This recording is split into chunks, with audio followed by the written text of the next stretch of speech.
My name is Dr. Rose, and I'm thrilled to be joined by three of my undergraduate researchers, and a bunch of other ones are in the back, so thank you guys for coming and supporting your colleagues. Today, we want to talk to you about robots, teens, and stress. Oh, I'm sorry. No one cares about me. I don't have enough to eat. I'm struggling with my classes. My parents are bugging me. I am lonely. I'm uncertain about my future. So these are things that teens think a lot, but they don't often say out loud. We learned this because we've spent a lot of time working with teens, designing with them. So teens are stressed. This generation of teens is the most stressed generation, and teens as an age group are more stressed than any other age group. This has really negative consequences, as you can imagine, and unfortunately, as you're seeing in the news. So there's not great solutions for teens and stress, so we wanted to do something a little bit different. So also, social robots are on the rise. What you can see here on the left is Paro, a social robot that's a seal that lives in assisted living communities with people with dementia. On the right, you see Pepper, a more commercial adaptation of a social robot that is in commercial spaces answering questions. So the big question of our research is, how might we design an engaging social robot that resonates with teens? This is a 3-year NSF-funded project. We're at the end of our first year, and this last year we've spent lots of time with teens talking and designing with them. So I'm going to next turn it over to Fadumo, who's going to tell us a little bit about the goals. So for many underrepresented students, such as myself, it wasn't that I didn't want to go into STEM. It was that I was never introduced to it when I was younger and simply didn't know anything about it. That's why exposure was key for us. We wanted to engage students and introduce them to key concepts in human-centered design and engineering. It was important for us to break down the process and show them the versatility of STEM and how it could be applied in many spaces and disciplines. We knew that not everyone was going to wake up one day and want to be an engineer or UX or UI designer, but we knew that if we were at least able to teach them about human-centered design, it would be one more thing that they can do, and also one more option that they could have in the future and see themselves in.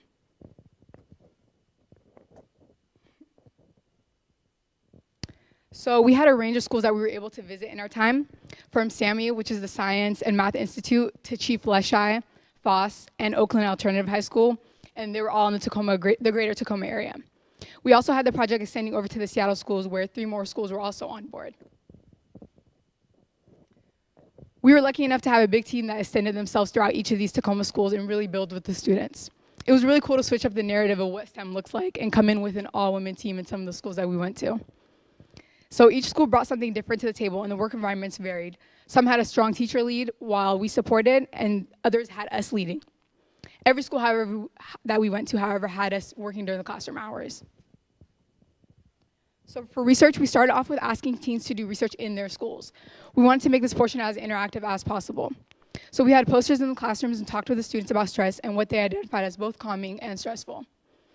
It was interesting to see that one answer can go on both sides of this poster. We started out the process with a solid understanding what stress was and why it was key to the project. So ideation was the fun part. We had students throw out different ideas and features and use sticky notes to map these ideas out. They also drew out their pictures and their ideas, and we all of what the robots would look like.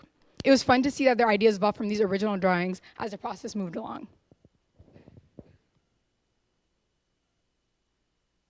And our second goal for this project was to have teens design a social robot prototype using the human-centered design process that would address stress in their own high school.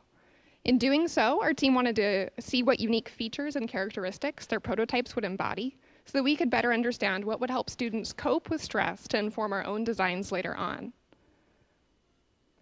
After the students had brainstormed and completed the ideation process, as Fadumo shared with us earlier on, the teachers presented them with an eclectic bunch of materials.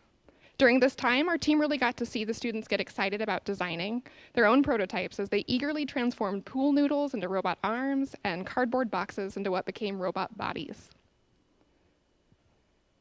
Each of the designs that the students created was informed by the findings that were uncovered when the students asked their peers what they found stressful and what they in turn found stress relieving. As a result, every single design had a unique appearance, and every robot had features that were relevant to reducing stress at their own schools, from giving cups of tea to students to hugs and words of affirmation. And as the project progressed and the students shared their prototypes with their peers to gain feedback for iteration, our team also got to see the students begin to envision themselves as designers and researchers, as the ideas that once lived in their heads became tangible creations. The students were excited to make changes to their designs, and we were excited to see them finding their connection to human-centered design just like us. Once their designs were finished, the students then took their final prototypes to a showcase at UW Seattle, where one representative team from each school presented their designs to the public, the other schools, and a team of experts in robotics from UW Seattle, Google, and Microsoft. Each team received an award at the showcase, ranging from most adaptive to most out of the box. So we're still analyzing our data and have learned a great deal. Today we want to share 2 preliminary findings with you. And from the diverse group of high school teens, we learned that there are a few categories of features that teens focus in terms of designing their robots. And these findings are informing the design of a robot that will be taken to our school. And we categorize a range of diverse robots that teens designed and researched, from face, voice, size, shape, and textures, and genders. While teens have some common features of their robots, they all implement it in a slightly different ways. And we're very interested to see the diverse differences of the robots. And each robots of the group from various schools have different approach to the robots. As you can see, the robots have prototypes are all different. And gender was an important aspect. Most of the teams refer their robots as it. However, but some are gendered. For example, Lucy from Ballard High considered called their puppy look-alike robot as she. And voice plays a role too. When considering how to design a robot voice to convey empathy and believability, it is important to consider the pitch and intonation in addition to the robot response time. One of the big emerging findings that's coming out is about giving. Like, the teens expected the robots to be helpers and to give, and that might not be a surprise because that's kind of how we think of robots. But we're starting to look at the different kinds of giving that was built into these robot prototypes, and we categorize them in 3 ways, and I want to share each with you. So active giving was this really interactional kind of giving. So some talked about designing the robot so you could hug them, right? Or that the robot would shake your hand. In addition, there were several robots that were designed to be humorous. So that would tell you jokes, that would try and make you laugh. And so this idea of laughing as stress relieving. The next category was more passive, like the robot would create like a cocoon of calm around you through several features, which could include things like music, calming sounds and visuals, and also mood lighting. So that too, about thinking about high school spaces, which we got to spend time in, and how to create like a moment of calm in a sea of stress. And then finally, material things, right? And I want to focus on one, which was a lot of the robots talked about food, giving food. That sounds kind of fun, right? Like, oh yeah, food is comforting. But because we spent time in the field with students and teachers, we learned about food scarcity issues. And many of the teens, especially in Tacoma, are coming to school hungry. So it was interesting to have their features coupled with what we learned in their class. So what's next for our project? Our team in Seattle is also working on robot prototypes, and together with this research, we're building prototypes to take back out to the school, and we hope to implement a pilot functional robot by 2020. So next, I want to ask our team to reflect on their experience as researchers. So there was a moment of empowerment for me when I was out in the field and I was watching students creating their first projects in human-centered design, and I was reminded of my own journey. And it was a moment that I don't think could take place in the confined walls of a college classroom. So I grew up not really knowing anything about STEM or seeing my own face in STEM. So it was really empowering and important for me to be a face of representation for other students and be that person.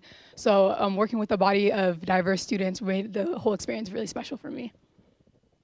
Yeah, it was an absolutely amazing experience for me to be part of EMAR team as we researched the teen stress and also learning about HCD, and also we can educate the teens about HCD.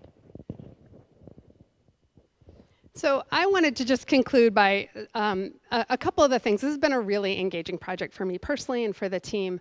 But what I walk away with is that we're all stressed, right? And we all have these words in our head that say we're not enough, or that we're uncertain about the future, or that we're lonely.